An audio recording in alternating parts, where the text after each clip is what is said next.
And I'm speaking to Carmen, Gilbert. And you ran for president last year against Eli Riley.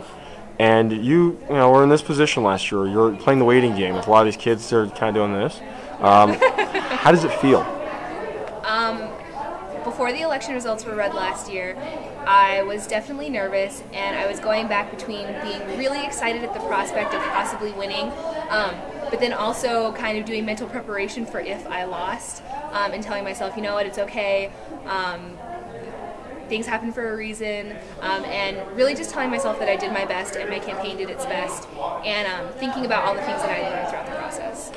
Well, and as we know, when it happened, unfortunately, in your case, you were not the victor. How did that feel? I mean, what was the feeling you felt that when the results were announced? I actually felt incredibly calm. They announced before they said who actually won that the person who had won had only won by 11 votes.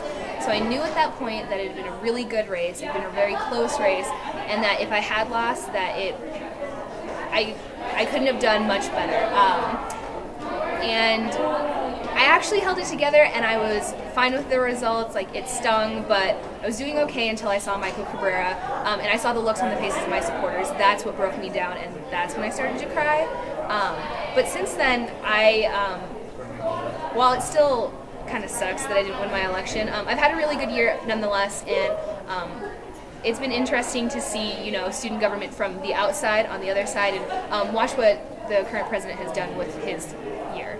And one last question, and this is kind of going to the heart of that same topic. Do you have any advice for anyone that, win or lose, what should they do after tonight? Just really be proud of the campaign they ran. Know that there were people out there supporting them, and that there were people out there rooting for them, and that they did their best. And if they ran for the right reasons, and if their campaign was done in the right way, that they should be proud of that, even though they didn't win.